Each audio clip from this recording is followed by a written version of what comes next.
All right.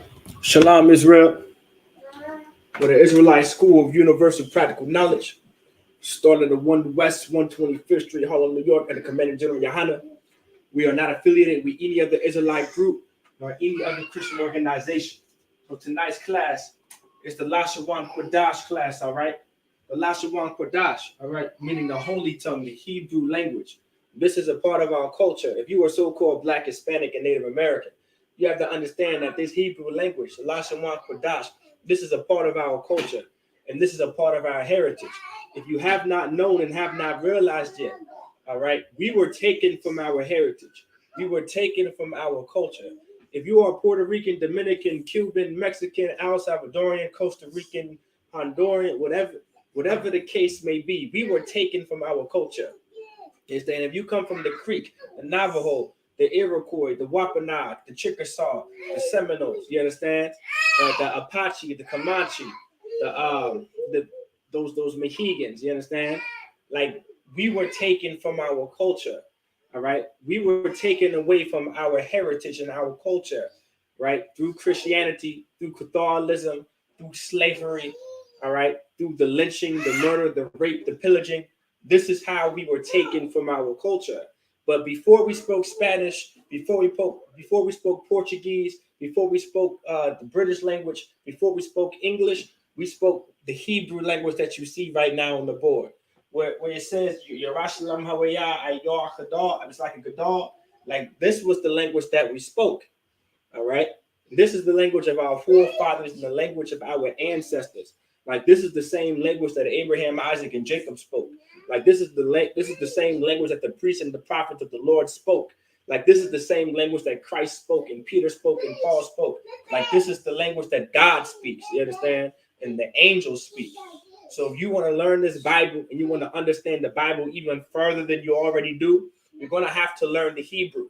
You're going to have to learn how to speak the Lashawan Qadash language. You do not want to take this lightly. You do not want to take learning the Hebrew language lightly. All right. Also, if you're in class, make sure you put your name, city, and state. Do not forget to sign in the live chat. Do not forget to put in the live chat. All right. Your name, city, and state. All right. Do not forget that, or you will not be credited for the attendance. All right. We want to make sure you guys get your credit for attendance and coming to class. All right. Just don't be up there for a view. You want to make sure you in there and get credit for the classes that you're coming to. All right, and for what you're learning in these classes. All right. So this is the Lashawan Qadash class.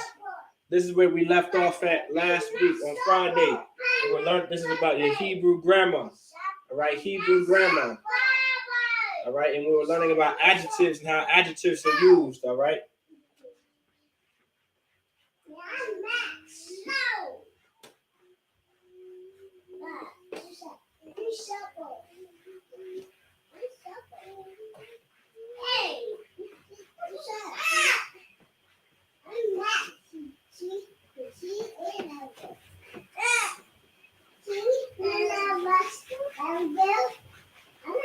Also, if you have any questions regarding the Hebrew, you can always put your questions in the live chat and we'll go ahead and get to them, all right?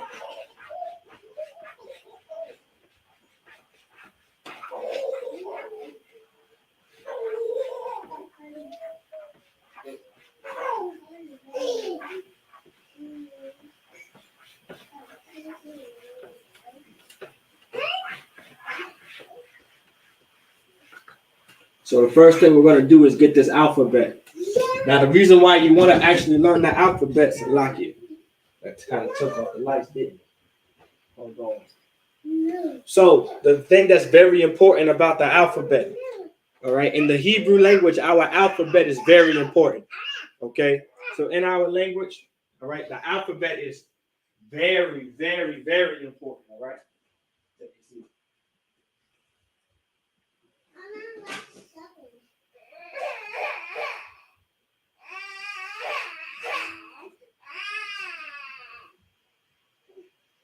Be careful. So when it comes to when it comes to our language, all right, this alphabet is important. All right, and the reason why our alphabet is important, so like about that. The reason why this alphabet is very important because it teaches us how to pronounce almost the majority of the words, all right, within our language. Okay, the alphabet is going to help you pronounce our letters. Okay, so like not the letters, of course, but learning the alphabet, which are our letters, are going to help you, all right, pronounce the words within our language. Now you're wondering why that may or may not be important. Okay, the reason why it's important because our language has a constant sound to it. So our language isn't like Spanish. Our language isn't like English, which apparently the English language is one of the is one of the hardest languages to speak, right? So to say. Of course, I'm not really sure because I grew up speaking English, so I wouldn't really know how hard it really is to learn. But in most cases, apparently, the people that may not speak English to be their first language or maybe even second language, they find it very difficult to learn and to actually speak it as well as others. And now with the Hebrew language, that's not the case. And the reason why with the Hebrew language that is not the case, due to the fact that our alphabet, all right, our alphabet plays a very important part within speaking the language because the sounds that our letters make, and our language has a constant sound. And you're going to learn when I get this alphabet up, the constant sound that it has. It has a ah sound, all right? It has a constant ah sound between it. So when I put the first letter on the board, real quick, what I'm gonna do, all right? I'm gonna put the first letter on the board, all right, which is your ah, right? Which is your ah. This is what your ah looks like. Now, this is the constant sound that you're going to hear throughout our alphabet and throughout our language. It's going to have a ah sound. So the majority of the letters, all right, within our language is going to have a ah sound. All right, unlike the English or Spanish, but mostly English, all right? Right, just because we put certain words, just because we put certain letters next to each other, we develop different sounds. Like if you put I, O, and U together, that makes a sound. If you put E and A together, that makes a certain sound. If you put an L and an I together, whatever the case may be, it makes a certain sound. Well, so happily, all right, well, gratefully for the Hebrew language, it doesn't really matter what letter you put next to each other, it's going to make the same sound. All right, it's going to have a ah sound to it. All right, Most High in Christ, Yahweh Hashem Yahushua B'Gathah. All right, it's going to have a similar sound to it.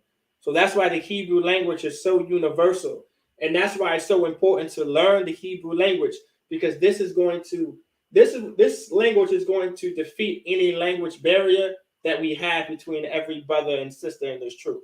It doesn't matter what language you speak. If you learn how to speak the Hebrew, we're going to be able to communicate with each other no matter what. All right. You can speak Spanish, you can speak Portuguese, you can speak Creole, you can speak Patois, and I speak English, and we're not going to understand each other. We're not going to know what the hell we're trying to say to each other. But because we're all Israelites, and because we know the language of our forefathers, and because we know the language of our ancestors, now we're able to communicate. Now that's what we have on the board now is our language. That's why it's so important. That's why when you read in the book of Acts, when it says when the brothers came together and they were speaking in tongues and they were all able to hear each other because they were able to come into one spot and they were able to speak in one language that they all was able to understand, which was the language of their forefathers, the language of their ancestors, Abraham, Isaac, and Jacob, which is the Hebrew language known as the Lashawan Qadash, the holy tongue. Okay, that's why it's very important to learn this language. And of course, this is going to be the language we speak in the kingdom of heaven. When the kingdom is to come, this is the language we're going to speak. It's not going to be, it's barely any English. Like, we're going to be in the wilderness, and we're going to have to teach our people how to speak this holy tongue. No more English, no more Portuguese, no more Spanish, no more Creole, no more Patois, none of that, none of those other languages. The language of our oppressor. This is going to be the language we're going to learn right here. All right, the Lashawan Qadash. So I'm gonna get the rest of the language on the board, and we're writing it in the Paleo. So now we have your ba. All right, your ba,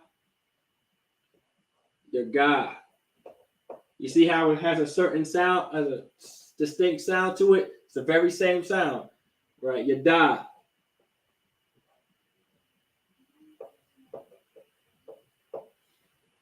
Your ha.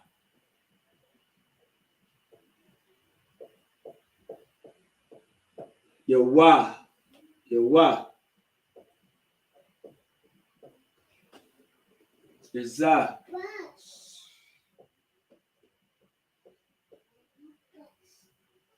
Your cha.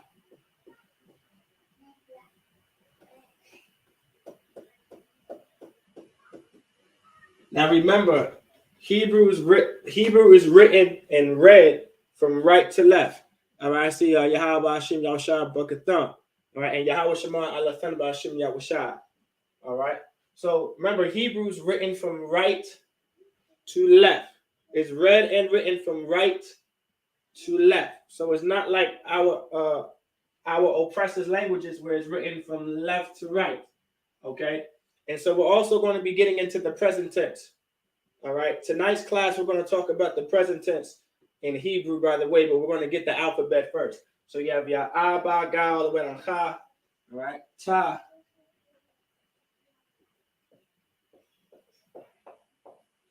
Your Ya. This is your Ka.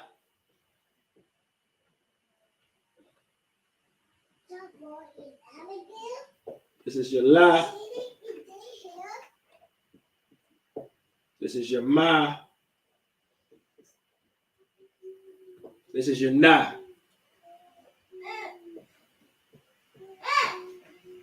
This is your Sa.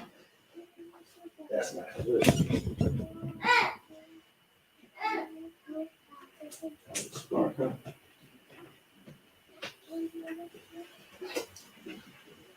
This is your Sa.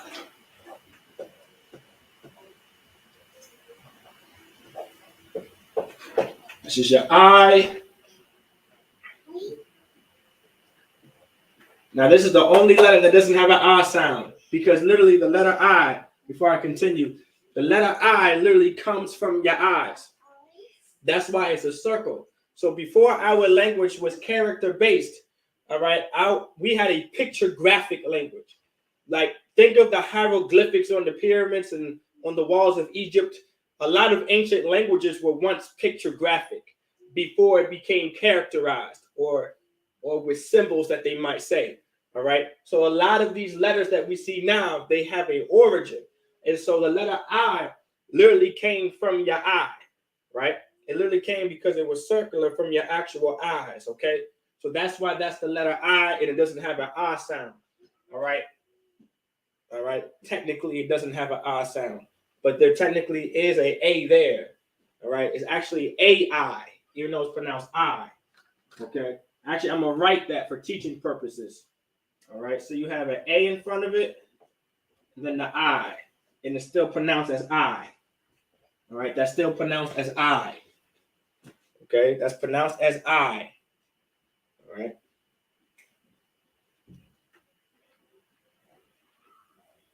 Your Pa, your Tazah,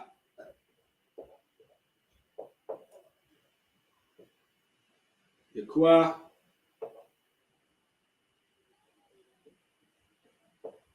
your Ra, your Shah,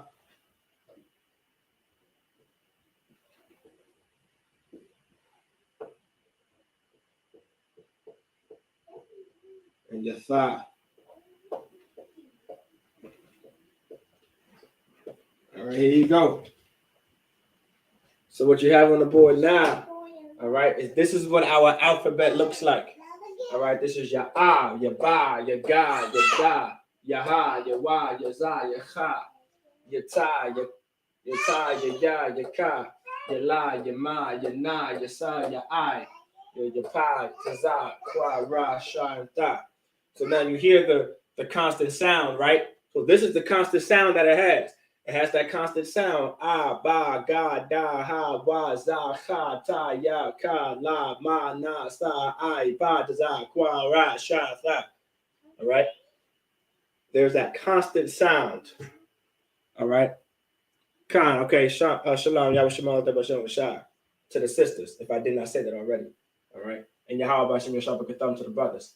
If anyone else is coming in, I see Most High in Christ. So now, this right here is the constant sound of our language. All right. So if y'all already know this, make sure y'all put this into your notes. All right. And of course, you can always rewatch the class as well. All right. And so now what we have here, all right, what we're going to do is we're going to focus on the present tense. All right. We're going to focus on the present tense. Right now, the present tense is actually something important. All right. And it's a part of grammar. Okay. So tonight's lesson, we're going to focus on the present tense, and we're going to focus on how to conjugate verbs. So when you're dealing with the present tense, all right, you're dealing with verb conjugations, okay? Most languages have verb conjugations. Now, what is a conjugation? That's a good question, all right? Those are very good questions to ask because there's going to be some terminology out there that I'm going to throw out, all right, that we're all going to have to know, okay? Because this is a school, right? This is where you learn how to speak, read, write. This is a school, all right? This ain't the Christian church. This ain't your Catholic mass. We ain't back here banging tamarines and running around the church and doing some crazy stuff, all right? We're actually here to learn, all right? So we're going to deal with verb conjugation. So what's a conjugation? Well, in a nutshell, a conjugation is a change of a word, particularly a verb. All right. So you have verb conjugations, meaning you're going to change this verb into something else, but it's still going to mean the very same thing. Now, verb conjugations are more so in place of the present, past, and future. So you have three types of tenses. You have the present, past, and future. Most languages have these type of verb conjugations, like in English, right? In the English language, you have your run, right? You have the verb run, right? And then if you're trying to do it in the present tense, you put that ing, meaning running, meaning this person is running, right? That's the conjugation. You change that verb from run to running, adding an ing. That's the conjugation, all right? If I ran, I take the U and put an A, I ran. That's a conjugation, right? Yahweh Hashem Yahushua. Like that's a conjugation. I ran, right? That's a conjugation in the past tense, right? Or he will run, or she will run. All right, that's somewhat of a conjugation, but not exactly. All right, I will run. All right, is the future tense of you're going to run, meaning in the future. All right, that WILL is insinuating the future tense, all right, within the English language.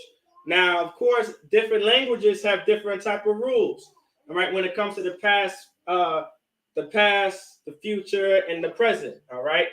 It's a bunch of stuff. Like, for an example, in Spanish, you'll say voy, right? If you're trying to go somewhere, you'll say voy, all right? But if you're trying to put it, and that's the present tense, all right? If you're trying to say in the past tense, it'd be like fue, all right? Doesn't sound anything like void. It completely changed. You heard that? It went from void to fue. Like what the hell, right? It completely changed. All right. So it's something in that context. All right. That's what a verb conjugation is. All right.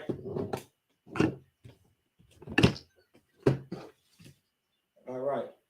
If anyone's asking, I do not know how to speak Spanish. All right. I just know a few words.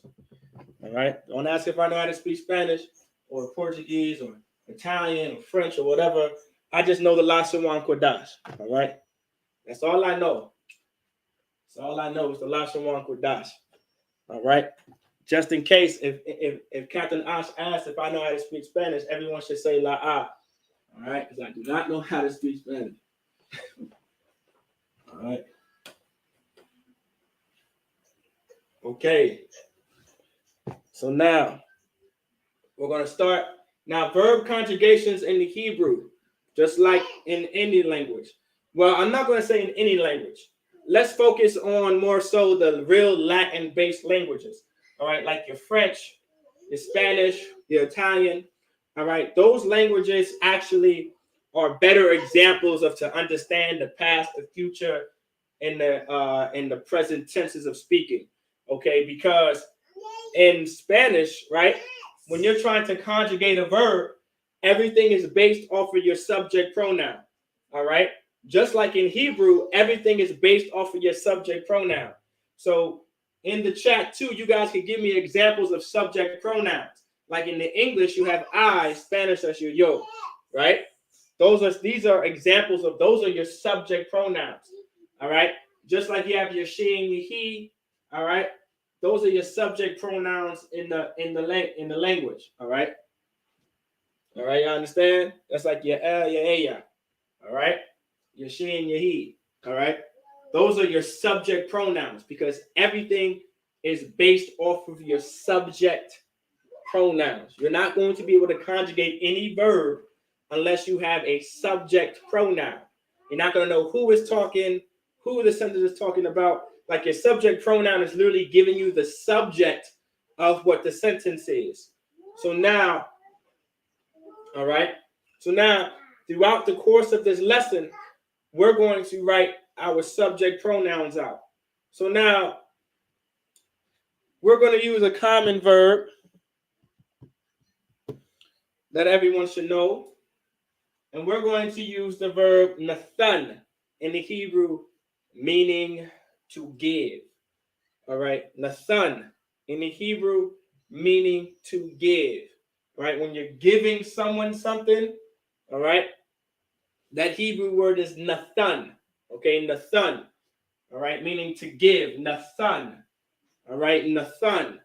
So I'm going to, all right, first, I'm going to get my first subject pronoun. All right. You have your anya.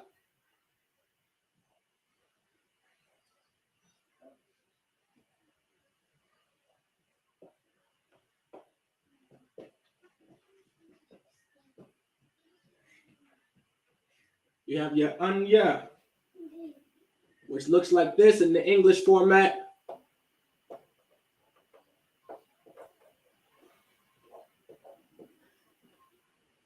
Which means I or I am. All right, I or I am. So your anya is meaning your I or I am. That is your subject pronoun. So then now, remember, everything is based off of your subject pronouns. So now with that being said, if you wanted to say, I'm giving someone this, or you're speaking in the present tense about giving something in general, you would use this right here. I'm going to give it to you. All right. I'm going to write it down at the bottom. This is how the conjugation would look. So in the normal format, well, I'm going to write the normal format too. All right. You have your nathan. Nathan, right? Your na, your tha. All right. Your nathan, which looks like this.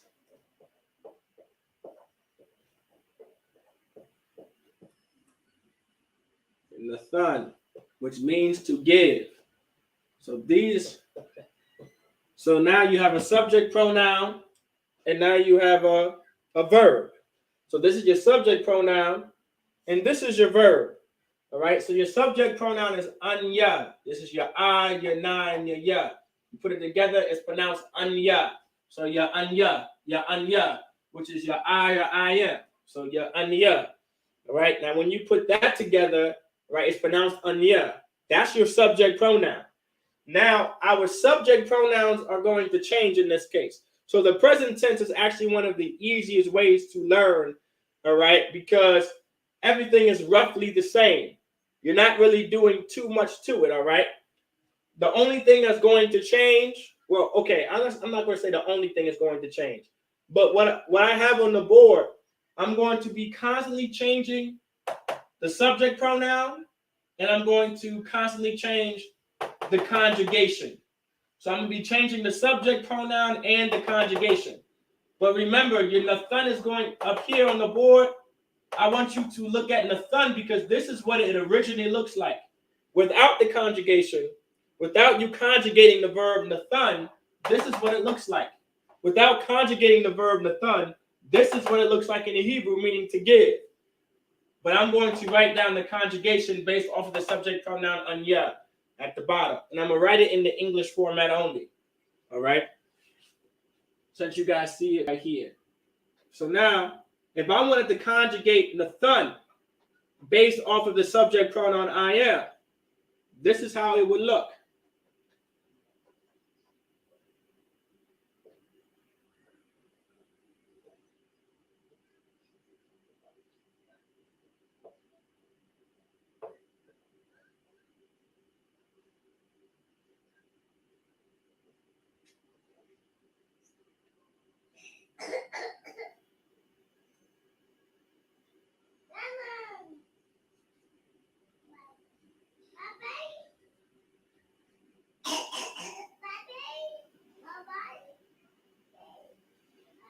So now, this is what we have on the board. This is what it will look like. It will look like this. Nawathan. All right? Nawathan, which is giving. Now you guys see how we got that. Now you see how I have these lines under the what? That's the conjugation right there. You would add a wa between the first and second letter. So between the first and second letter, you would add a wa. Right? Between the first and second letter, you would add a wa. Okay? That's your first conjugation. All right? Make sure everybody take your notes too. All right? Because this is something to remember. So if you wanted to conjugate the verb nathan based off of the subject pronoun I am, anya, it's nawathan. Nawathan. All right? It's nawathan.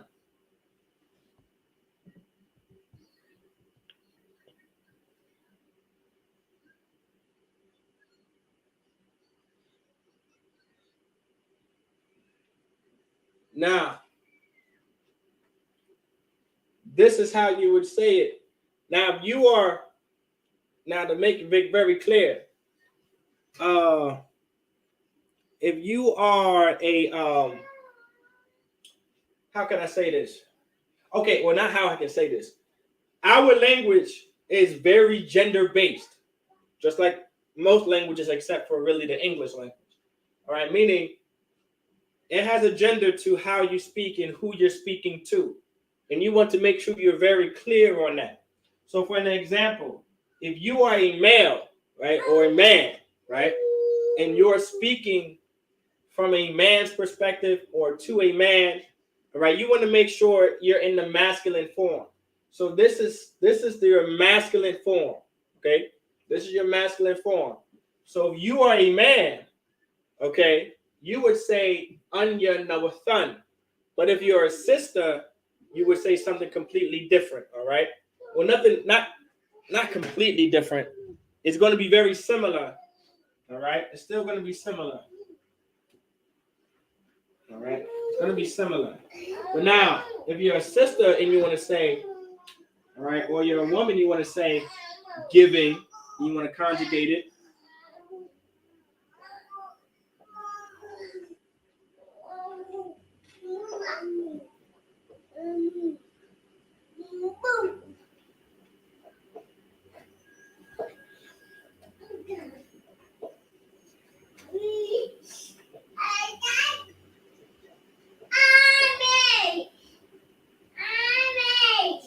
So if you're a sister, all right. So if you are a sister and you want to say, I am given or I give, right, in the present tense, you would say Nawathana. Nawathana. So Anya Nawathana. Right? So if you're a sister, you would say Anya Nawathana. But if you're a brother, you would say Anya Nawathan. But now for the sisters, you put a Y between the person's second letter and you are at a ha. That's what that H is there for. You are at a ha at the end of the word, and that's where that H comes from, to make it feminine. All right, this is how you make it feminine. So that is your first verb conjugation. All right.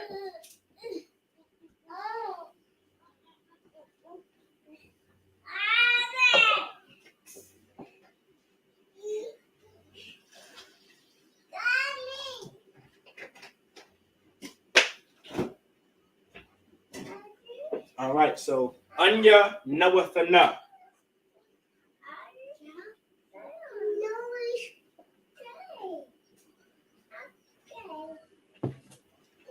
Yeah, Anya Nawathana.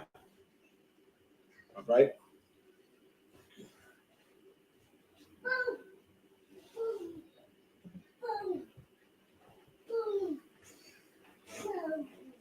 All right.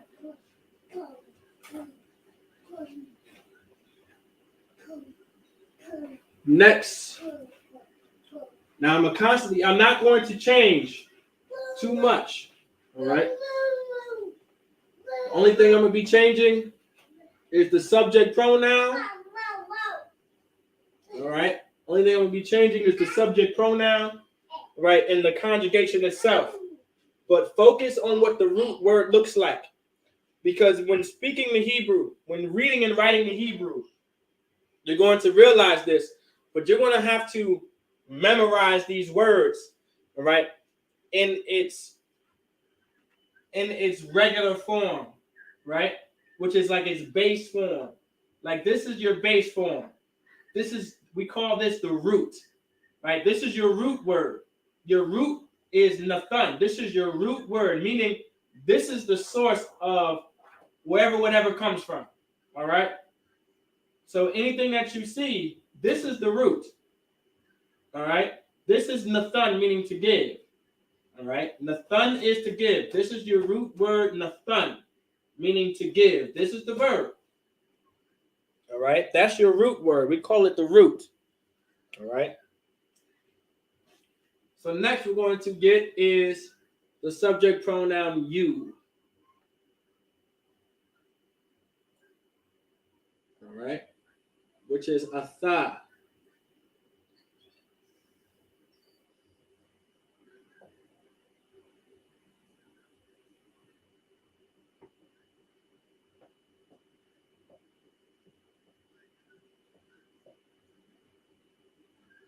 Which is atha.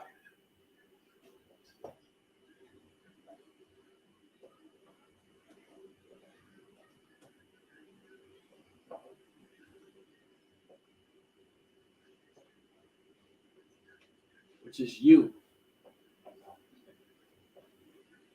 All right. Atha is you. Right. Your subject pronoun you. Y-O-U. You. All right. You. So atha is your subject pronoun you. All right. Which is you. Now, remember your root is Nathan. So if you want to conjugate Nathan based off of your subject pronoun atha, which means you, right? This is how you would do it. It's still the same thing, all right? The present tense is actually very, very similar. Oh, Salakia. All right. There we go.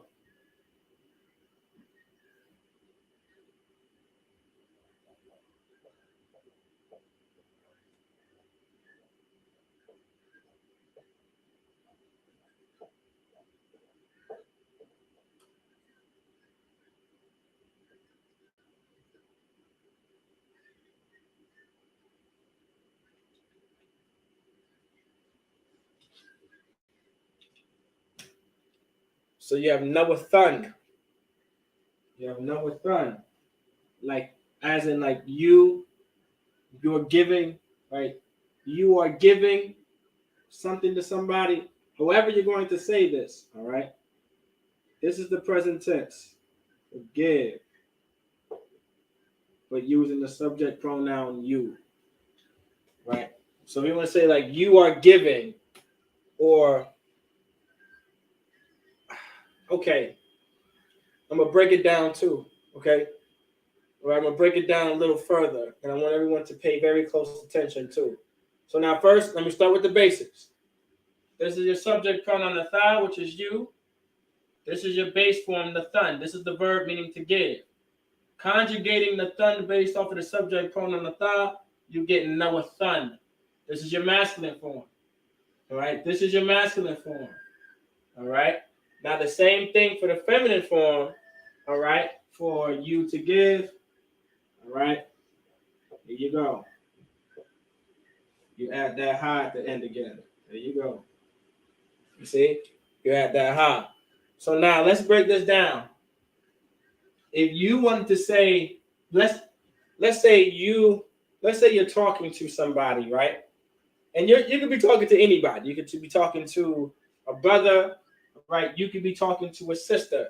Depending on this brother, all right, you have to be careful. Okay, you have to be careful who you're talking to, right? So if it's a brother, you want to make sure you're talking in the masculine form.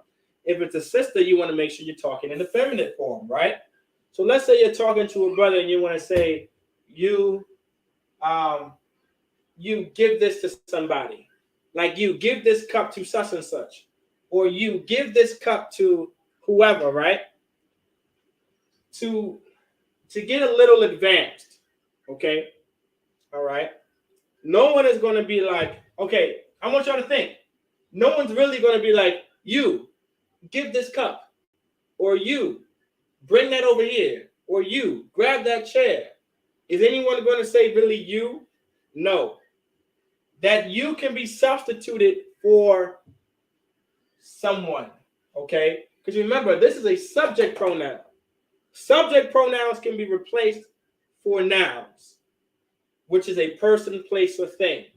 A noun is a person, place, or thing, okay? A noun is a person, place, or thing. Now, the reason why I'm saying this is because no one's really going to be like, hey, you give that to such and such, or you give that to someone. They're going to call you by your name. Now, because of so they're going to call you by your name, that doesn't change the conjugation, because you're still, it's almost like that you is implied. Like, let's say, let me use a brother's name in the chat. You got Quasha, you got McGunn. So let's use Officer McGunn, right? Let's say I want Officer McGunn to grab this chair. All right. I'll say, hey, Officer McGunn, grab this chair for me. Or I say grab. I'm gonna use the verb give. I'll say, hey, Officer McGunn, give me that chair, right? Now, with that being said, I'm still speaking in the present tense by me saying, asking him, can you give me that chair? I'm speaking in the present tense, to give me that chair, to give me that seat. All right, which is kasah, by the way, in Hebrew, but we'll get there, right? So I'm asking him in the present tense to give me that chair. Now think about it this way. Remember that you, or that athab, that subject pronoun, can be replaced from a noun. So I'm gonna substitute that athab for Officer McGunn, and I'm gonna say, Officer McGunn, give me that chair, instead of saying you, give me that chair. Now, am I still saying you? Yes, because I'm still conjugating it based off of the you. How so? Because that you is implied. That you right there, right, as that subject pronoun you, it's implied. So put it this way, I'm going to say it without implying it, all right? So you guys can get the concept of it. You, Officer McGunn, give me that chair, please. You guys see how that, now, of course, that sounds crazy if I say, you, Officer McGunn, give me that chair. I would sound like an absolute weirdo. Like, who talks like that?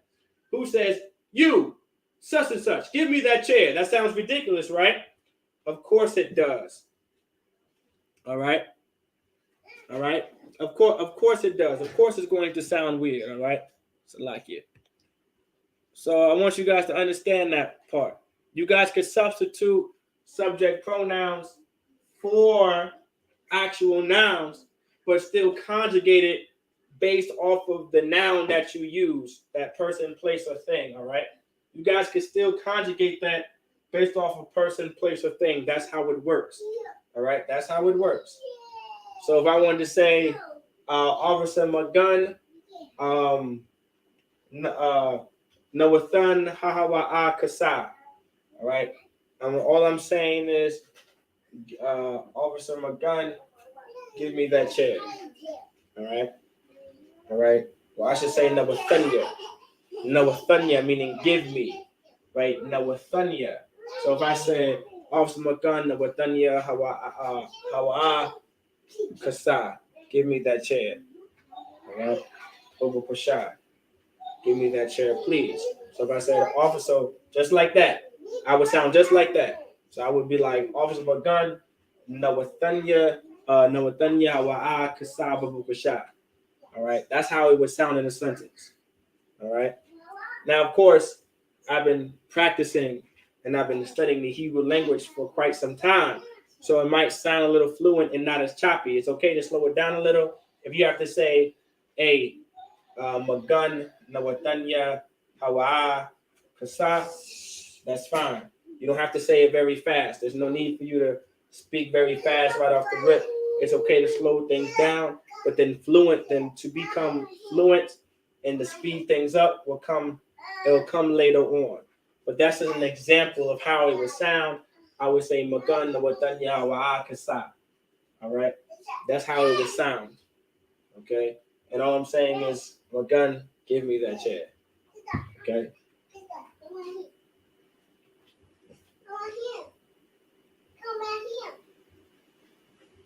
So here we go. So this was you.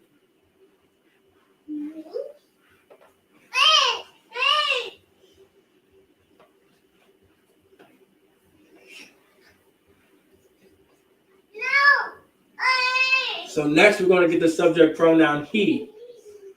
All right, we're going to get the subject pronoun he. All right. Now he is a subject pronoun, naturally, right? So here we go. He in the Hebrew is hawa'a. All right. Hawa'a. Got your ha. You got your wa. Your ha, your wa, and your ah.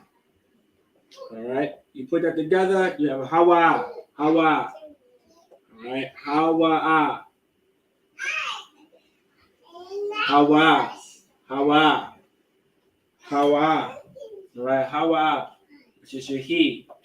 Now, of course, by default, he is masculine. All right. He in the English is naturally masculine. In most languages, he is masculine. It's pronounced as hawa'a. Hawa'a. Right. Hawa'a. Now, if you want to slow it up a little, that's fine. And pronounce it hawa'a. Hawa'a is fine. All right. But I like to flow my words together as in like hawa'a, hawa'a, hawa'a, hawa'a. And the reason why I do it like that, because our language is very fluent. All right. It can be very fluent. So hawa'a, hawa'a, hawa'a. All right. Hawa'a. All right. Ha. It's like a hawa'a, hawa'a, hawa'a, hawa'a. All right. So hawa'a is how you would say he in the Hebrew. Hawa'a. All right. Now remember, nothing has changed. Nathan hasn't changed, of course, because this is the root. We're going to have to conjugate it based off of Yahweh. All right. Or Yahwa'a. If you don't know how to say it fast, it's okay. You could just say Hawa'a.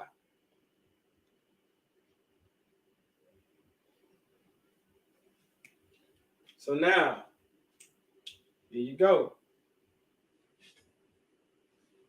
Same thing. Nawathan. You see how the present tense is very easy. Now, of course, you can do this with any verb. All right. You can do this with any verb. Okay? You can do this with any verb in the present tense. Nothing is going to change. You can take any verb out of the Hebrew. All right? Most High in Christ. So you can take any word out. You can take any word out of the Hebrew language or any verb out of the Hebrew language, and it will always be the same based off of your, in the present tense. It will always be the same concept. Add a Y between the first and second letter if it's masculine. Okay? Singular. Okay? If we're talking about, if we're using a singular subject pronoun, all right? What I mean by a singular subject pronoun, maybe I got to expound on that too. All right? So a singular subject pronoun, meaning this subject pronoun is only talking about one individual. Now, if you have a plural subject pronoun, meaning it's talking about more than one individual, and of course, it's going to change a little bit. All right? But the concept of it is still the same, and I'll show you. Okay? But in this case, Hawa, all right? Hawa is he, which is masculine, of course. And the way you conjugate Nathan, based off of the subject pronoun Hawa, which is he, you would say it's Noathan. Now, for an example, now remember, subject pronouns can be replaced. Okay? Subject pronouns can very much be replaced with a person, place, or thing. So this he is, let's use Sawak, all right?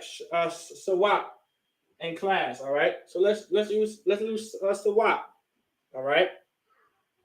Let me see. Khan, Shemayawan, Most High in Christ. So let's say, let's use Sawak, all right? Here we go. Sawak is a he. Instead of saying how let's say Sawak is giving the water. Right? Sawak is giving the water to the generals. So let's say I'm talking about Sawak. Sawak is a he, right? So I'm gonna put it into practical use. Because remember, this is the Israelite school of universal practical knowledge, right? And so let's say I'm talking about Sawak giving water to the generals. I'm saying Sawak is giving water to the generals, right? Of course, in a nutshell, I'm saying he is giving water to the generals, but I am specifically talking about Sawak. Nothing changes because I'm going to use the conjugation based off of the subject pronoun he to create my sentence. Okay? I'm a conjugate my verb based off of the subject pronoun he, all right, to create my sentence, all right, because I'm talking about a he, because Sawak is a he.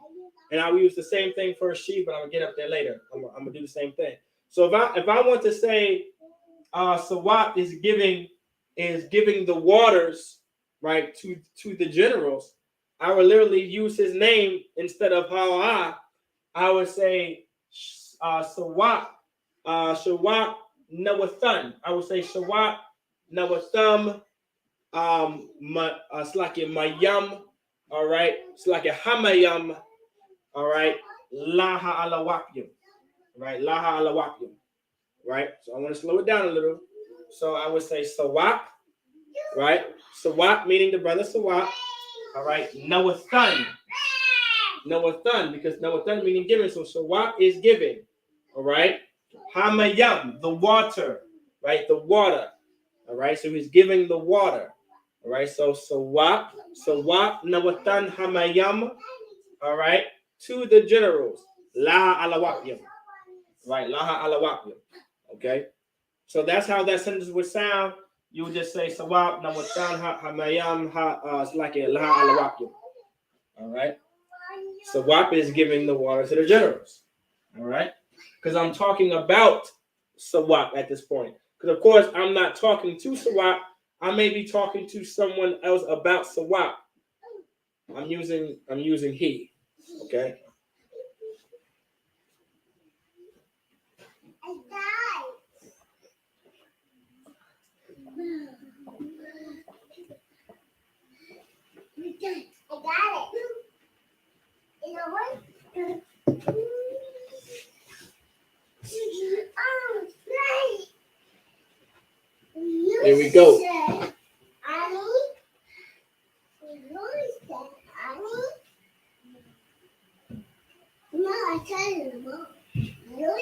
So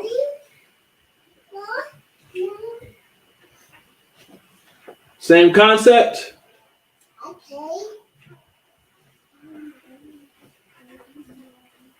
But we're going to get it for she. So she is a subject pronoun. All right? Which is haya. Haya. All right? Haya. I'm going to slow it down a little. Haya. All right? Or haya. Not like haya, but haya.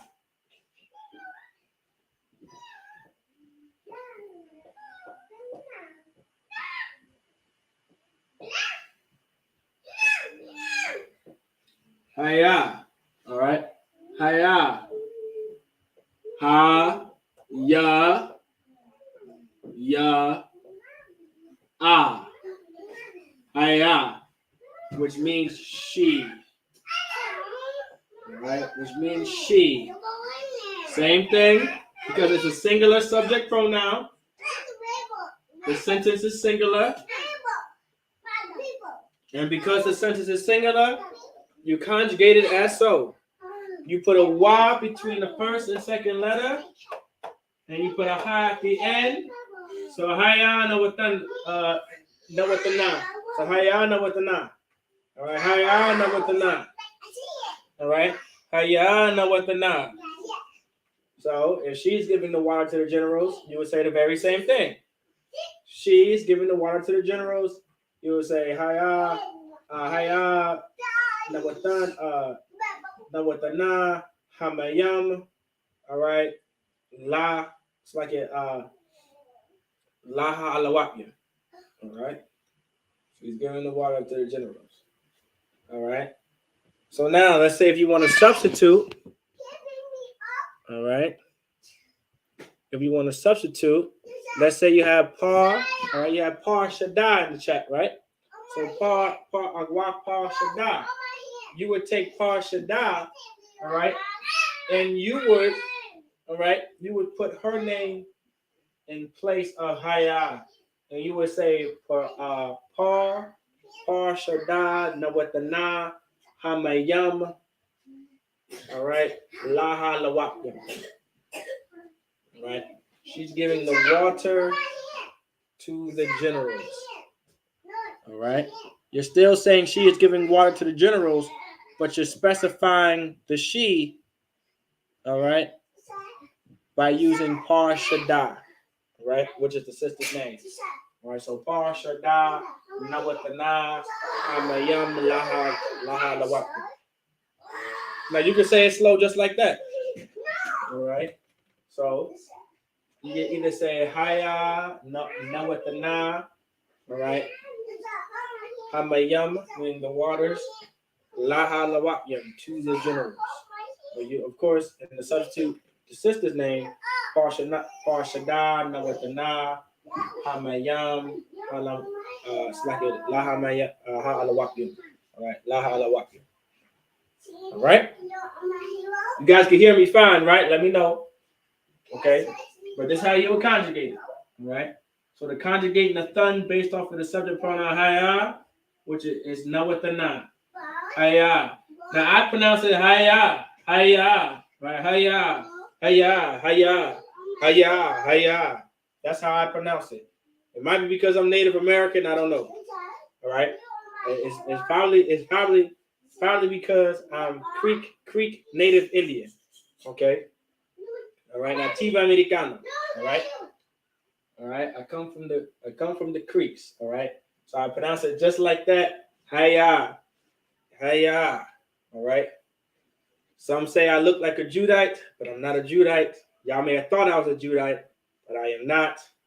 All right. I'm a full-blown Gadite from the tribe of Gad.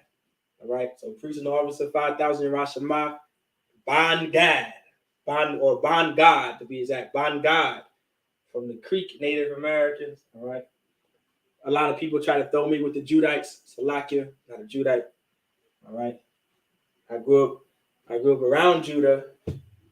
Well, actually, I grew up around Ephraim and Simeon, to be exact. Simeon and Ephraim, I grew up around Simeon and Ephraim, to be exact. Okay, so there you go, to be exact. But so the way I pronounce it is the way I pronounce it. It's probably because of that. So hiya. All right. And I want you guys to get used to letting our language just flow. Let it flow. Don't force it. Just let it flow. Hiya. Hiya. Hiya. Hiya. I'm still saying hiya, but hiya. Hiya. Hiya. Like, don't try to force it. Take your time. All right. Hiya nawatana hamayam laha lawapyum. Just let it flow. Just let it flow. You don't even got to force it out. You don't want to try to make it sound fast. Just let it flow. Haya nawatana hamayam laha alawapyum. You see how it just flows? That's how you want to flow. Just like how y'all flow with the Yahweh by Shim Yahweh Shah Brakatha or Yahweh Shamar Latha by Shim Yahweh Shah. Let it flow. Haya nawatana hamayam laha alawapyum. Let it flow. All right, let it flow through you. All right, just let it flow. I promise you, just let it flow. But y'all get over time. But of course, it takes practice, though. All right, the Bible says to rehearse the righteous acts. All right, the Scripture says to rehearse the righteous acts. What does it mean to rehearse?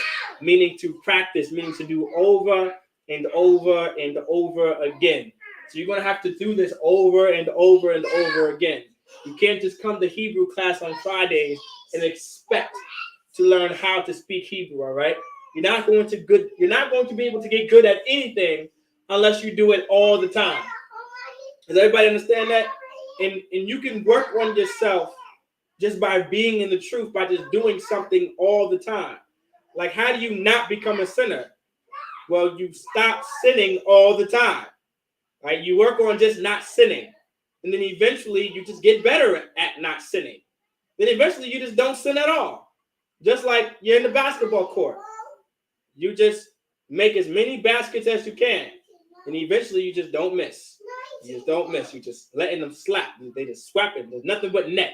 Nothing but net. You may have been hitting the backboard at first. You may have been hitting the rim. All right. But the ball was still going in. But now it's just nothing but net. You're just taking the ball and it's nothing but net, right? It's like that. The Bible says to rehearse the righteous acts, meaning you're going to do it over and over and over again. You're not going to get better at anything unless you do it over and over and over again. Like I said, just don't come to Friday's class and expect to learn Hebrew. You're going to have to come. You're going to have to study Hebrew on your Saturdays, on your Sundays, and your Monday, your Tuesday, your Wednesday, and Thursday. Then you're back at it again on Friday. No one that has a craft, right, just comes, like, think about it this way. I'm gonna use sports analogies, even though I don't even watch sports like that, right? I don't even watch sports, but I'm gonna use a sports analogy because I've noticed a lot of people understand sports, all right? Even though I may not understand it fully, but a lot of people understand sports. So, for an example, now I'm going to use a particular sport. You have football, right? Everyone knows how to play football.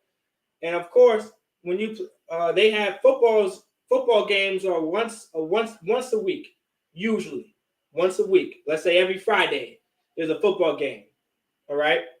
Do you go on that football field and only play on Fridays? No. You just don't go to the football field and play on Fridays. Do you? I mean, I'm just wondering. Do you just, you just think you could just come to football every Friday? So, like, I'm throwing the marker all around. You think you just go on the football field and just play every Friday, and then you just good, right? You're just going to get good that way. No. You practice the next day. Then they're going to see you on Monday, however the schedule is. Then just practice on Tuesday. Just practice on Wednesday, Thursday. Then the big night game on Friday. Then it repeats the cycle. Then every time you practice, you get better each game. And then you start winning games. All right? You guys get the point, right? Practice makes perfect. That's a true statement. Practice makes perfect. All right? Practice does make perfect. Eventually, you're going to be able to learn this language. It's all about how serious you want to take it. All right? Don't run from it. Don't run from this. A lot of brothers and sisters run from our language. Don't run from the Hebrew. Learn the Hebrew. It's not just about these scriptures. And also, if y'all want to be stuck in them scriptures, good. because you're going to have to know the Hebrew to understand them scriptures. You think you know the scriptures now. You don't know nothing. Salakia. You think you know the Bible, but you don't. You don't even know the Hebrew. All right. Of course, I'm not particularly talking about anyone in class. All right. I'm not targeting anyone in class. In general, a lot of brothers and sisters want to love scriptures, and that's beautiful. All right. But if you really want to understand them scriptures, get in that Hebrew. You're going to love them. You're like, damn, that's crazy. Now I fully understand what this is talking about because you know the Hebrew. That's why we know the Bible so well, because we actually know the Hebrew. While all these Christians out here and fake Israelites don't know a goddamn thing because they don't know the Hebrew, nor do they study it. But back on topic, all right? So, let's get it. Let's get the next subject pronoun.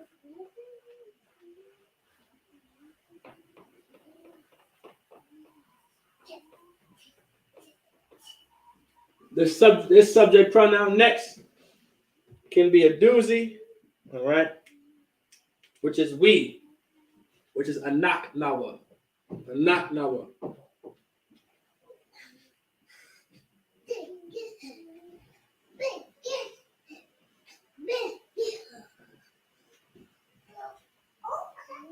Anak.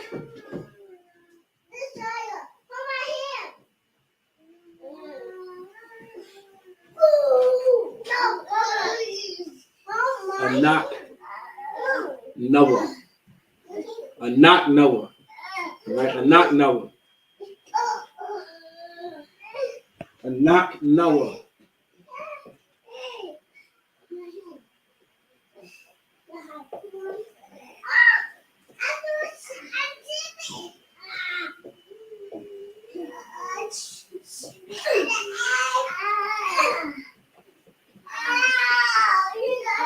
Anak Noah, which is we.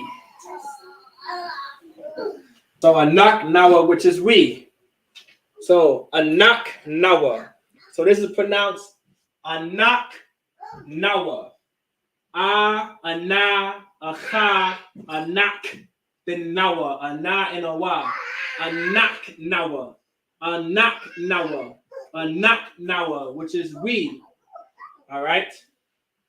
Which is we. All right?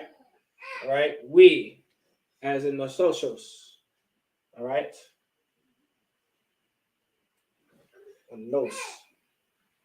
Nos, nosotros. I think I'm saying the same thing. Actually, I'm not saying the same thing. Well, I am, but I'm not. But, all right, anak nawa. See, that's why I like Hebrew. You see how Spanish and English can be so goddamn confusing? All right, I don't like it. I don't like it. I want this to be my first language. All right. So you have anak nawa, which is we. Anak nawa, which is we. All right. Anak nawa, which is we. Now this type of subject pronoun, all right, this subject pronoun is more so, right, the water, nosotros, there we go. So I was right, nosotros, which is we, all right? So anak nawa, which is we, all right, in the English or Spanish, nosotros, right? So if you put that together, this is a subject pronoun that's plural, because it's talking about more than one individual, right? It's talking about more than one individual, okay? All right, now you got me thinking. I think nos is an hour. I'm not sure. Y'all let me know. Y'all let me know if I'm right, all right? I'm trying to go back into my archives. But now, so not if because you know nosotros is we, so I wonder what nos is. So anak nawa, we. That's a pluralized subject pronoun, meaning we're talking about more than one person. So now with that conjugation, all right, we're taking this root word and we're also going to pluralize it based off of the conjugation. Now, because anak nawa, which is we, all right, or nosotros, right? It could be male or female. Okay? It can be male or female, or masculine or feminine. All right? It can be either masculine or feminine, because we're talking about a group of people. Because you're including yourself in there. So we could be me, it could be me, Magun, and Par Shaddai together, right? Right? So Most High Christ, shalom, shalom, shalom, shalom. Right? So now, if I'm talking about we, right? If we're talking about we, right? I can be talking about me as well. I'm talking about me as well, of course. Magun and Par Shaddai.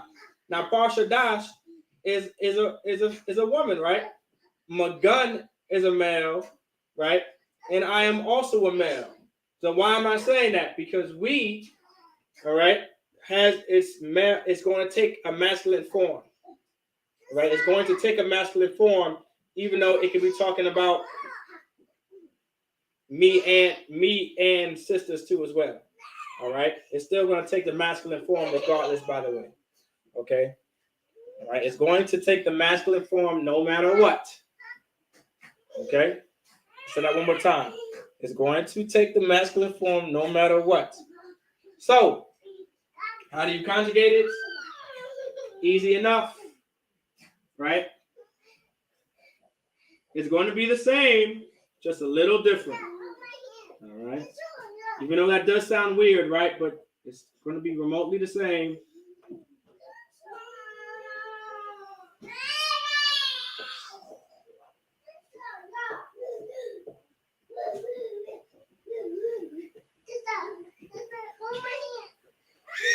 So, Nawathanyam.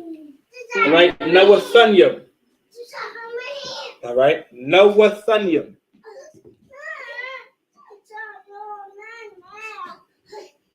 Nawathanyam. All right. Nawathanyam. Yaladia. Babu Kusha. Sit down. Take a seat. Yashabian Babu Kusha.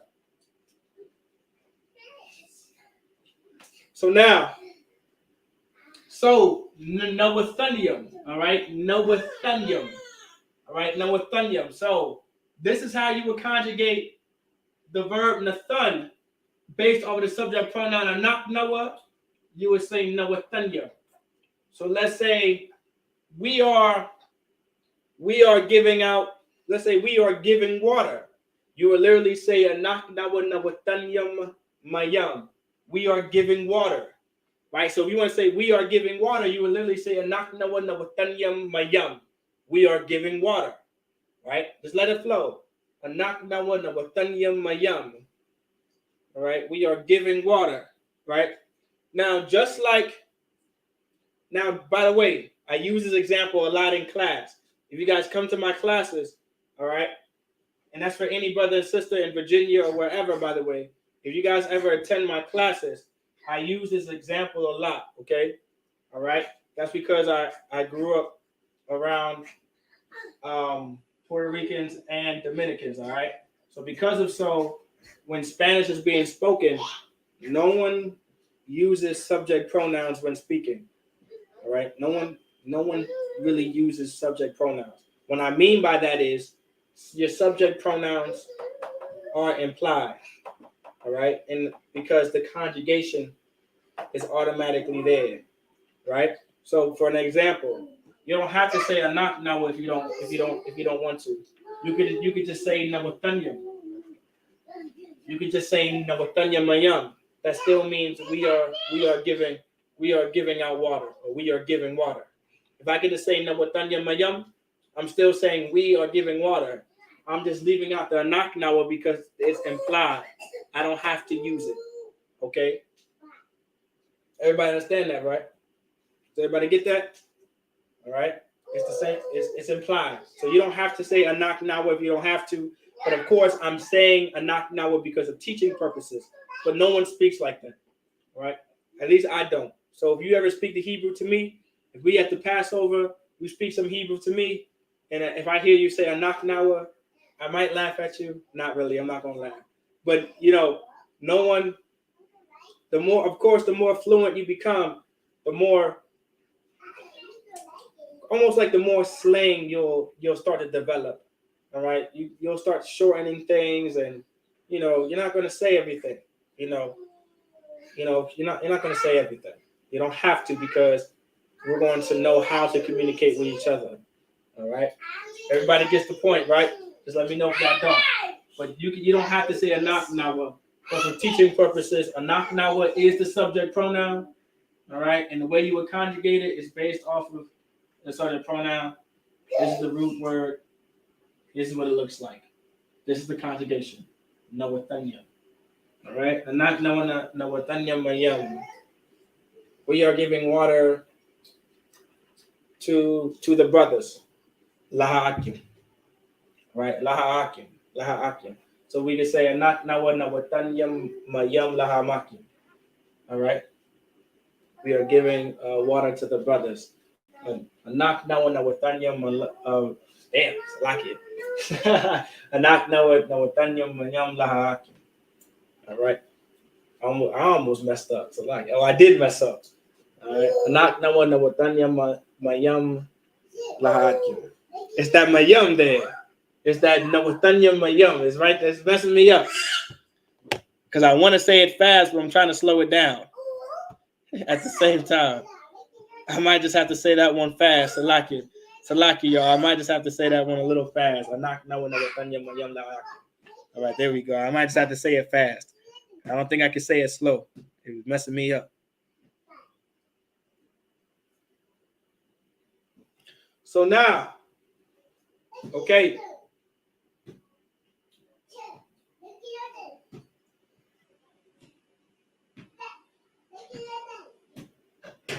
So here we go. So now we're going to get another one.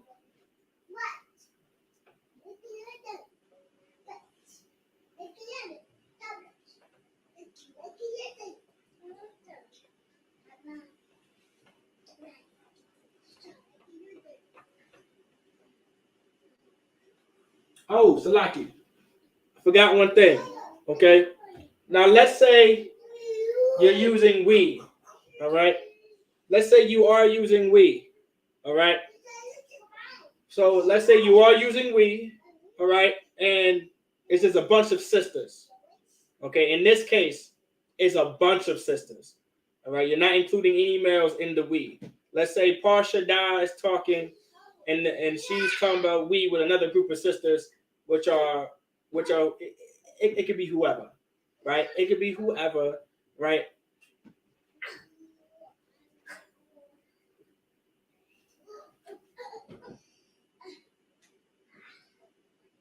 Just put an end there. All right. It's a na.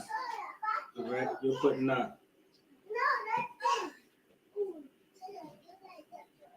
Like it. That na is not, that end at the end is not looking well. All right. You just put it.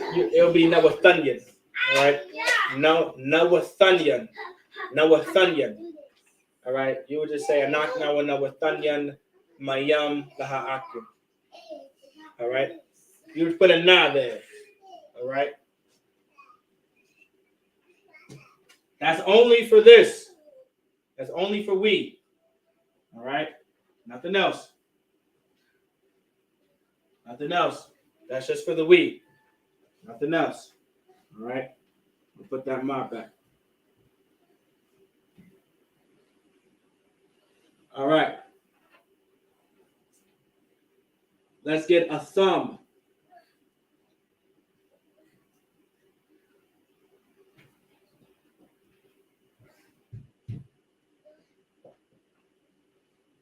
A thumb. All right. A thumb. Y'all probably heard this before. When, let's say, you're saluting a lot of brothers, right? You probably hear this subject pronoun a lot. And you say Yahweh Ba'ashem Yahushua broke a thumb, right? Well, a thumb is meaning that's your you, right? Plural. PL masculine. Put that in there. That's your you plural masculine. Right? Meaning you're talking about more than one you.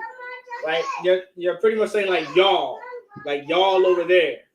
Like y'all. You all, that's you plural in the English. Right? Y'all. So you're talking about more than one yous. All right? Or there's more than one you. Like y'all over there.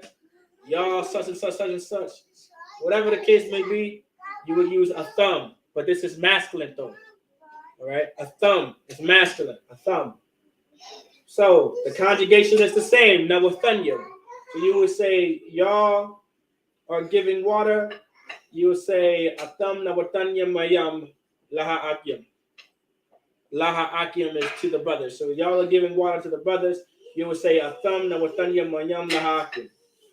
All right? So I'm going to slow it down. Atam nawathanyam mayam laha akyam. Atham nawathanyam mayam laha akyam. All right, I'm giving water. It's like not I. Y'all are giving water to the brothers. So a thumb is your subject pronoun, meaning you plural in the masculine tense, right? A thumb. This is your root word nathun. This is your root verb. This is your root word nathun, meaning to give. All right. To conjugate nathun based off of the subject pronoun of thumb, you get nawathanyam. All right. You put a y between the first and second letter, and you add a yum at the end. All right.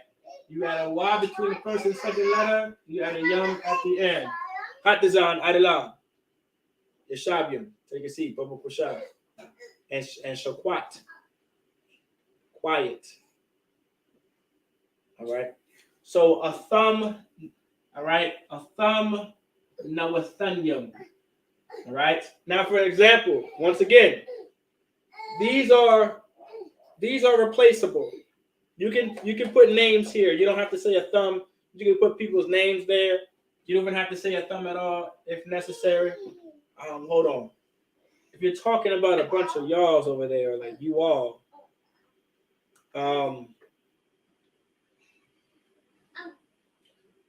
it's still the rule still applies. It's still implied. All right, Nawathanyam. You could just say Nawathanyam if you would like, and it could either mean now, of course, in some cases, right?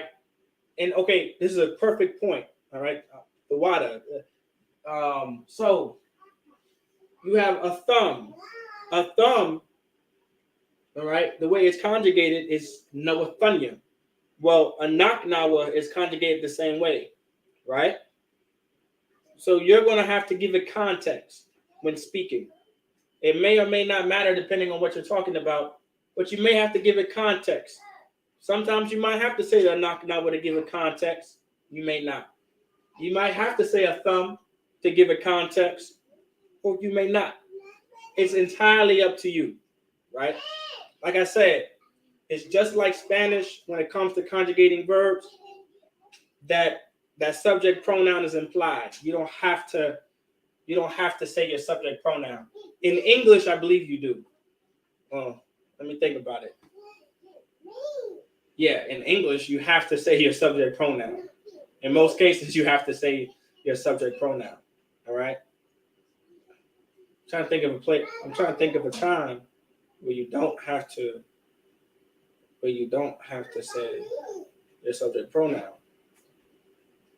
I just said a subject pronoun right there in English, and I'm speaking right now, and I can't think of a time where you don't have to use a subject pronoun in English. All right. But I can think of 100 cases in Spanish where you don't have to use your subject pronoun. All right. So the subject pronoun, all right, in Hebrew, it's implied. Right? You don't have to always say it. You can say Nawathanyam, but if you have to give it context in some cases, you can. All right. It's entirely up to you on how you want to speak.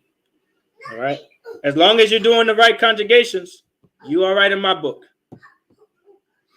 All right.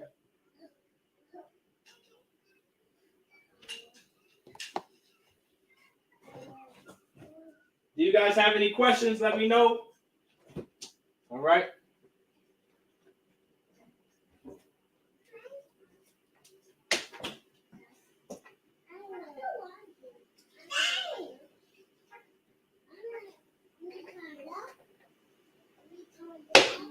Let me know if you guys have any questions. If not, I'm going to continue on.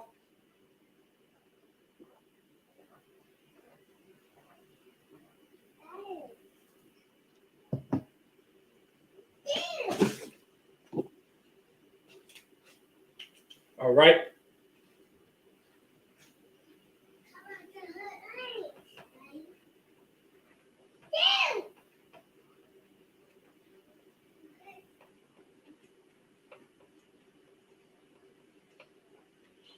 So next,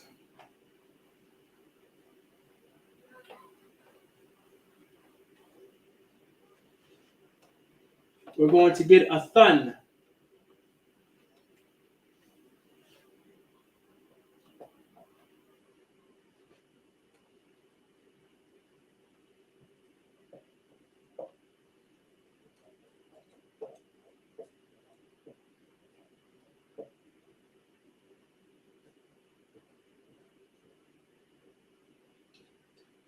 So now you have a thun.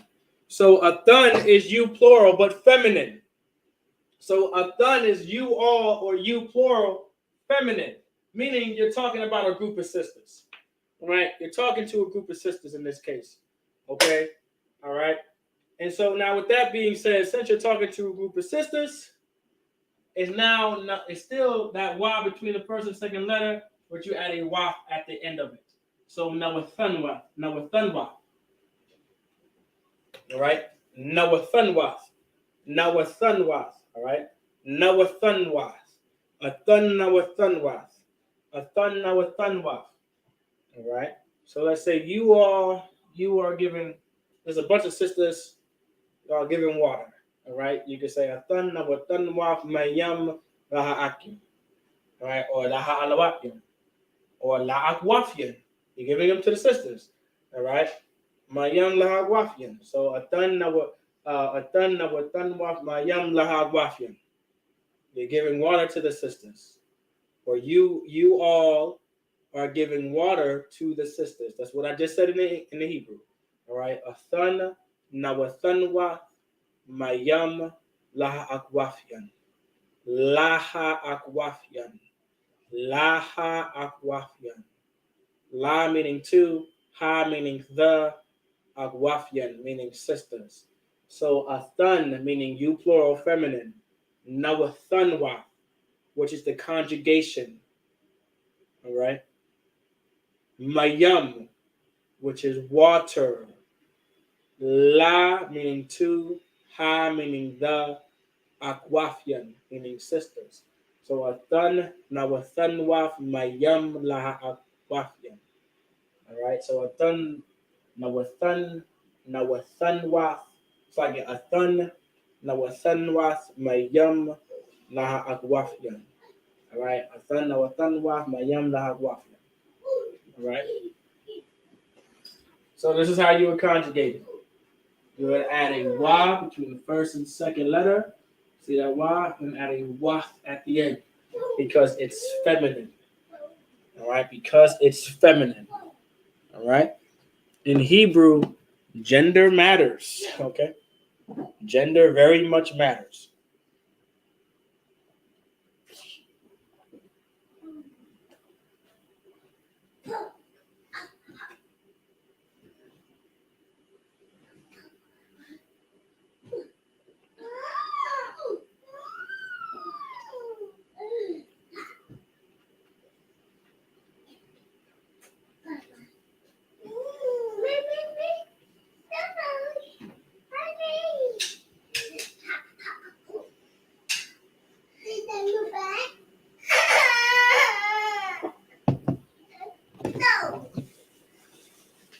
All right.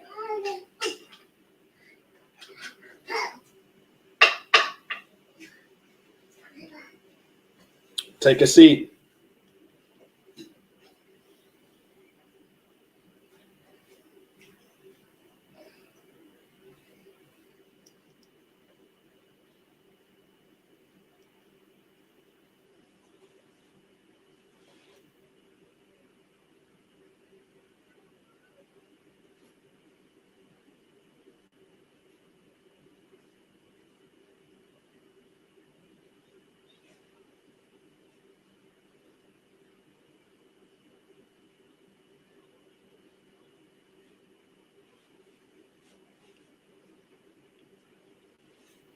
All right. So, a thun nawathunwa.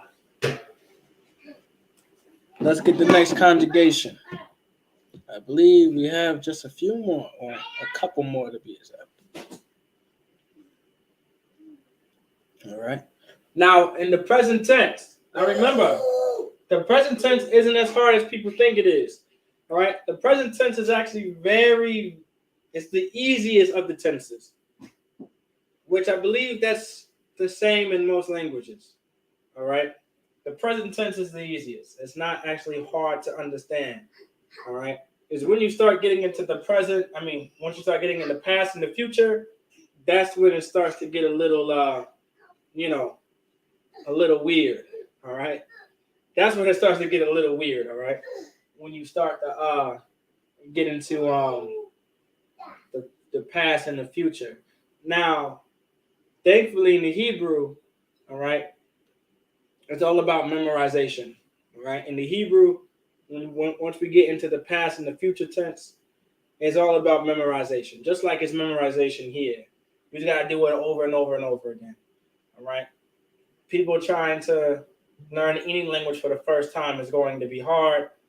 Then of course it's going to get easier the more you practice. You just can't give up on it. You can't run away from it. All right, you can't run away from it. All right, by me saying that, no one get any ideas, I'm gonna continue to run away from Spanish. All right, I don't care what people say, I'm gonna run away from it. All right, so this is what we have. All right, until I'm given an order to not run away from Spanish, I'm running away from it at the time. I'm gonna be focusing on teaching the Hebrew. All right, I'm gonna focus on the Hebrew.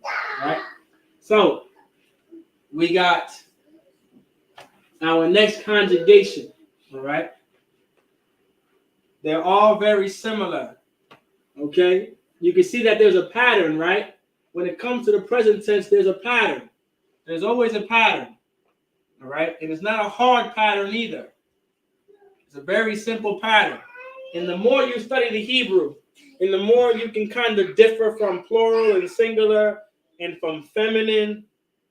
It's like your feminine to masculine, masculine to feminine, singular to plural, plural to singular, whatever the case may be, right?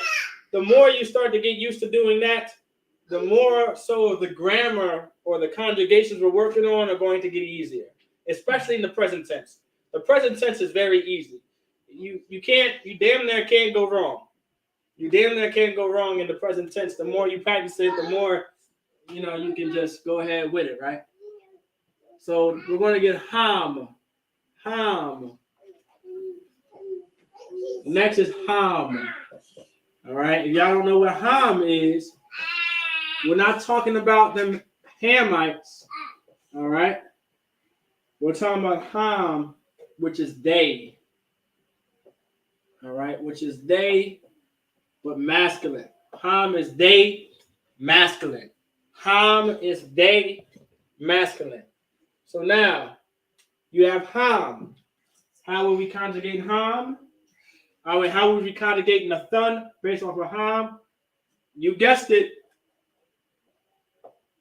Because remember, ham is what type of subject pronoun? Think about it, right? I want you to think about it. Let's use our brains. So ham is what kind of pronoun? It's a pluralized pronoun because it means they. They is talking about more than one individual, right?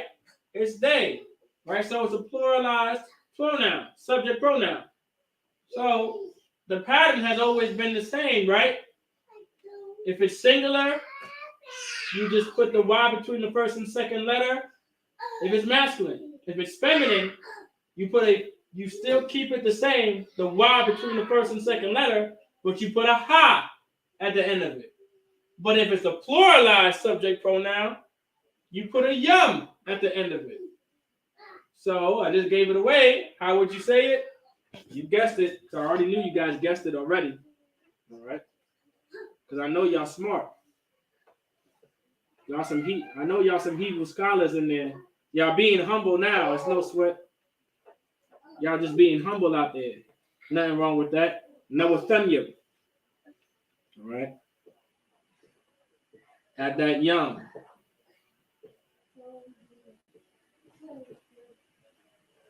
All right. So they giving water. Right. So they giving water. All right. You can say whoever they is. They could be Magun, Quasha, And let me see. What else is the name I didn't use yet? I already used Sawap. It could be Sawap, Magun, Parshadai in this case because it's masculine. And if I'm talking about a group of people, the masculine takes over. All right. But to keep it simple, let's just use the brothers' names. Sawap and Magun and Quasha and Quataza. Right, and Quataza. So like not Quataza, Quataza. All right. So they, right? So they the ones giving water. All right. Ham Nawathanium. Ham Nawathanium. They are giving water. So you'll say Ham Nawathanium Mayam. They are giving water. All right.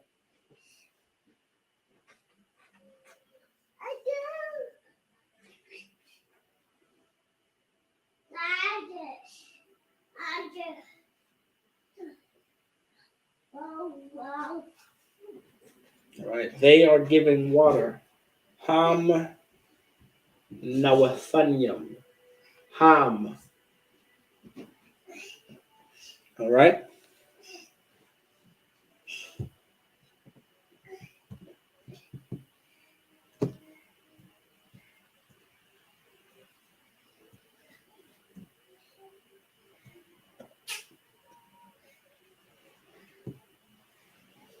Ham Nawathanium. All right. Ham Nawathanium. All right. Meaning they are giving. Now that's in the masculine tense. So, what about the feminine tense?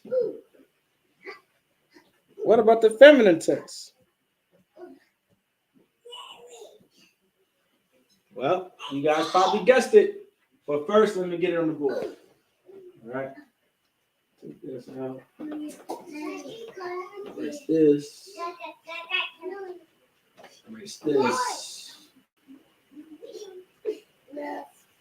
And I'm erasing this. So let's get they in the feminine tense in Hebrew, which is Han. There you go. Han. Which is they in the feminine tense. And then Waf. Waf. And you put your Waf at the end of it right there. So you're Waf. So Han Nawathan Waf. So you have Yahan. All right. Yahan Nawathan Waf. Han Nawathan Waf. That's your conjugation. Nawathan Waf. All right. Nawathan Waf. Nawathan Waf. So you add that wa between the first and second letter, and you add a waf at the end of the word. All right. And that's how you conjugate it in the feminine tense. So if that they is talking about specifically just a group of sisters, right? You're talking about a group of sisters. You can talk about Par Shaddai and, Sarah and whoever, Yapa, Sa, Lahata, you name it, whatever sisters' names are, right? You would literally say that, all right? Nawathanwa, Tazayataza, those are the sisters' names, all right? The sisters' names that I would know of, all right?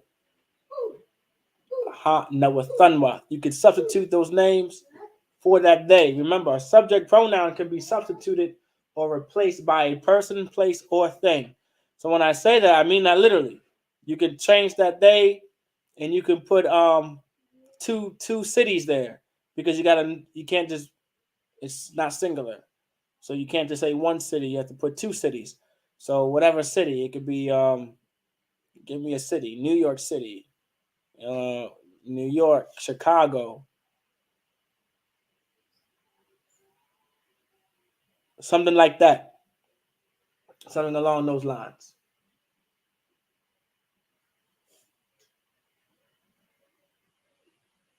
So Han Nawathanwath. So those sisters, they those sisters, right? They are giving water.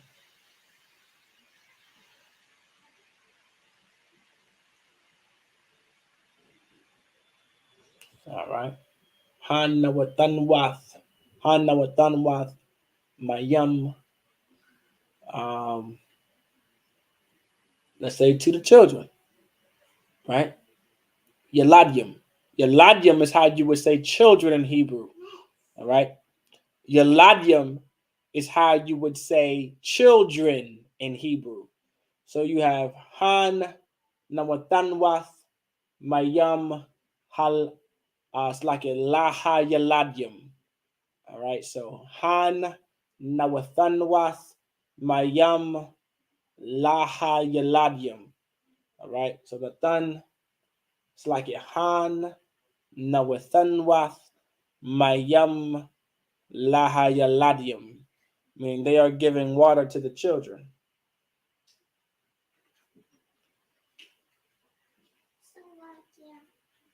Mm-hmm. Come here.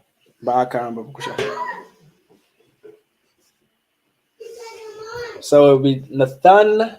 No, it's like a Nawathanwa Mayam Laha Yaladyum.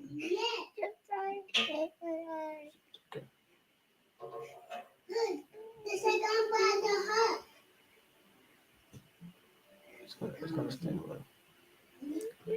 Just be careful. Take a seat and separate yourself. All right. Han Nawathanwa Hayaladyum.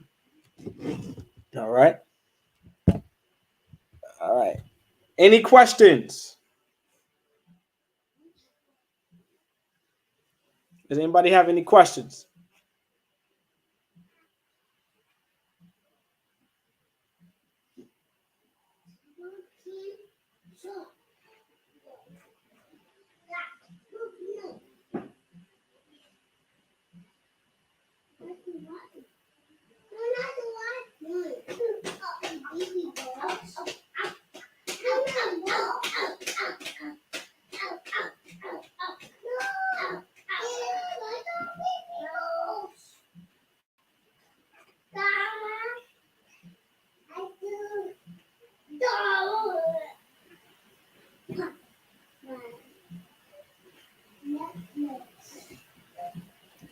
Does anybody have any questions?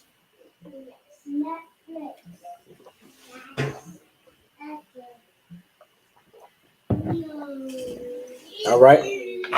So this is how you would conjugate everything in the present tense. All right. So we went through it all. All right. We went through every last conjugation based off of subject pronouns. All right. Remember carefully. Your subject pronouns, verb conjugations are based off of your subject pronouns. Your verb conjugations are based off of your subject pronouns. All right. Remember, your verb conjugations are based off of your subject pronouns. Your subject pronouns are anya, like your I am. All right. Your atha, which is your you. Right. Your hawa, or hawa, which is your he. Haya, which is your she. Right. Anak nawa, which is your we. Right. Your atham, which is y'all plural. Right. Y'all or you plural. Your athan, which is your you plural but feminine. Right? It's like a thumb is you plural masculine, or your a thun, which is your you plural feminine. Then you have your ham, which is they masculine. Then you have your han, which is your they feminine. Right?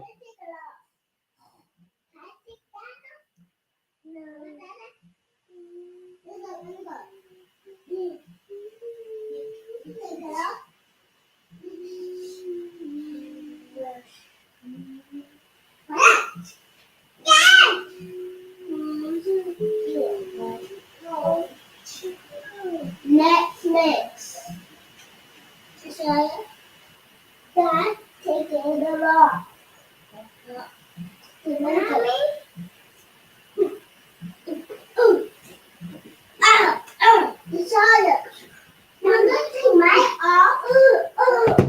All right. See, like it now, no.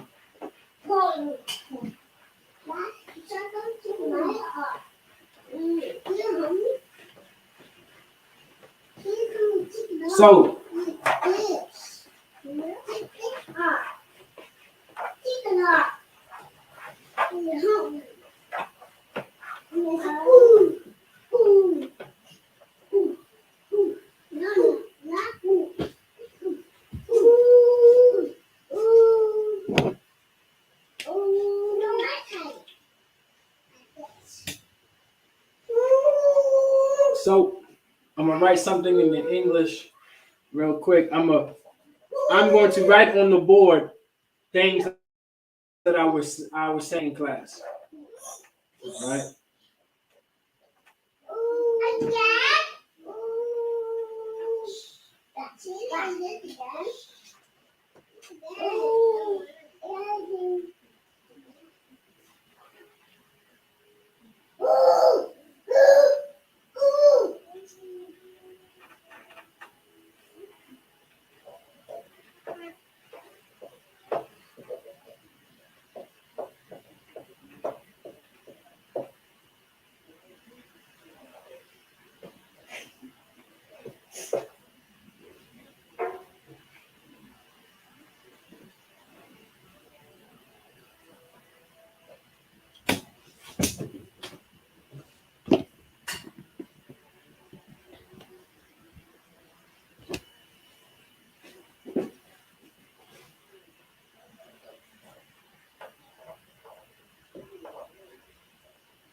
You guys still see it?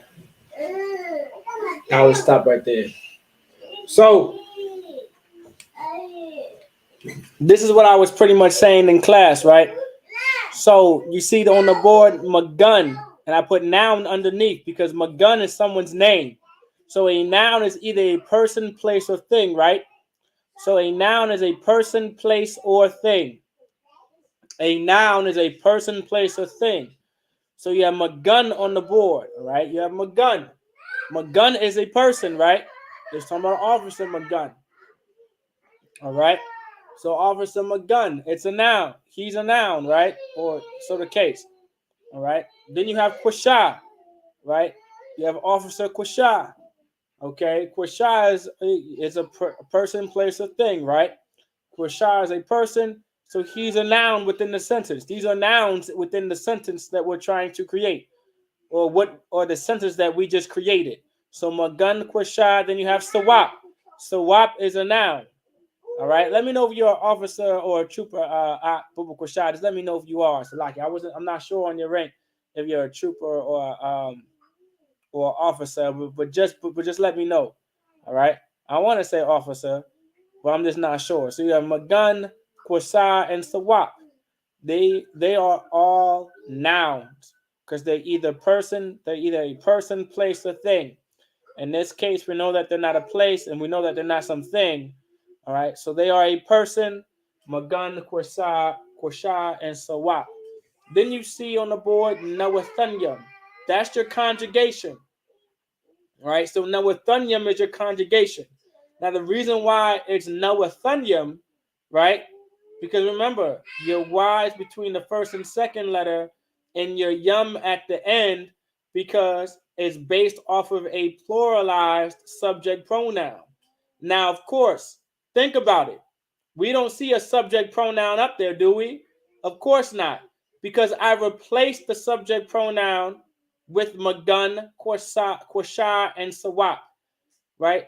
So Nawathanyam is the conjugation based off of the fact that there's more than one person I'm talking about. All right? There's more than one person I'm talking about.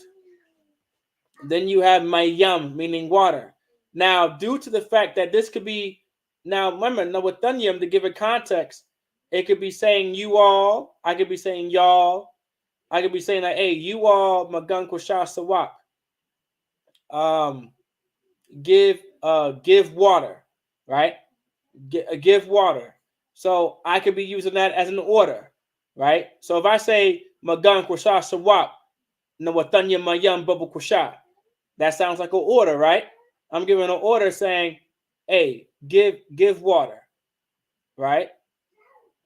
Then I could just be talking, right?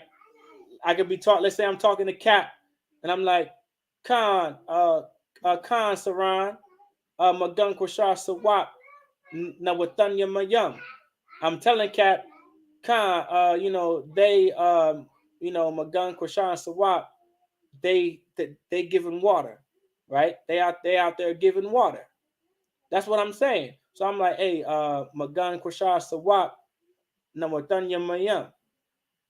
That sounds more so of a statement, right? Like I'm talking to someone. All right. The Hebrew language is all about context. If you want to learn how to speak the Hebrew language properly, and you want to write and be able to speak it very well, it's all about context. Sometimes you're going to have to change up your voice, or you're going to have to kind of use your hands a little to describe what you are talking about. All right? Because our language is a very spiritual language. So you might have to use certain hand gestures and use your hands to speak sometimes, right? Depending on who you're talking to, of course. Oh, and you have to you're going to have to change the way you speak, right? Just like in most languages, change the way you speak to emphasize if it's an order, if it's a statement, if it's a question. All right, you want to give it context, because if I'm like, hey, Magunko Shah Sawap, Nawatanya Mayam, all right, it sounds like an order, right? To give water. Well, you better go give that water, right?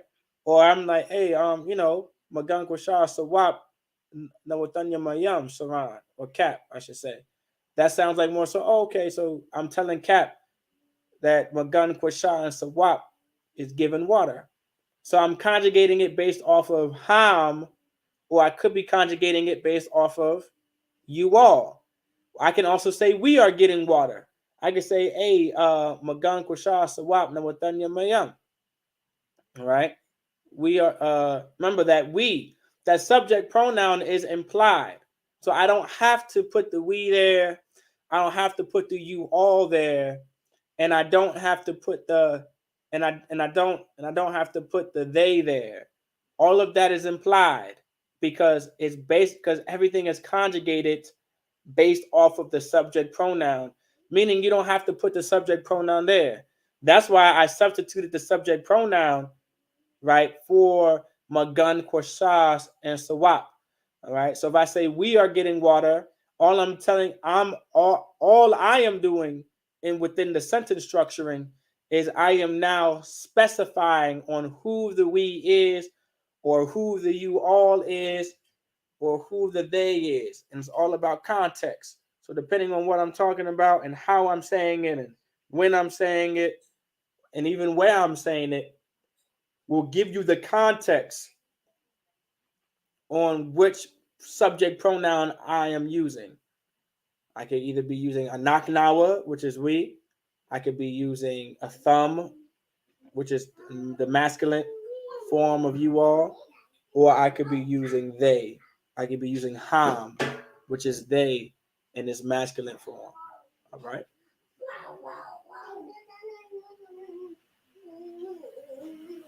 Then on the board, Mayam means water or water. All right.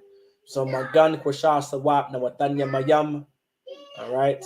That's how that sentence looks, and that's how it sounds. Magan Kwasha Sawap Nawatanya Mayam.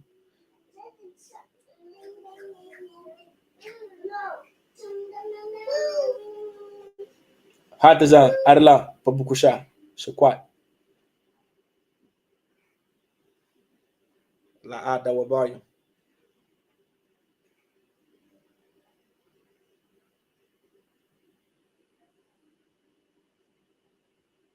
So Magan Kwasha Sawap Nawatanya Mayam. All right. Magan Kwasha Sawap Nawatanya Mayam. Magan Kwasha Sawap Nawatanya Mayam.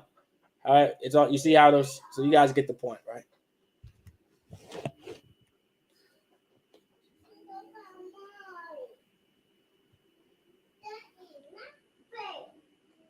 So with that, Most High in Christ. So with that, that's gonna be the class. If you guys don't understand something, all y'all gotta do, all right, y'all can rewatch the video. If you guys missed anything, rewatch these videos. I have plenty of Hebrew classes out there. Don't forget to rewatch these videos, all right? So with that, I'm gonna say shalom, or I'm gonna say Imadium, which means to stand. All right. We're gonna salute the brothers out. All right. Men of Israel. We're gonna give a courteous salute to the brothers. Men of Israel, Amadim Shabbat, Amadim, Barak, Yahweh Ba'ashim Yahushua Barakatham, Yadim Matah, Saul Agwafian, which means turn and face the sisters. Men of Israel. We're gonna give a courteous salute to the sisters. All right, men of Israel, Amadim Shabbat, Amadim, Barak, Yahweh Shamar Alathan, Ba'ashim Yahushua. Yadim Matah. With that, class dismissed.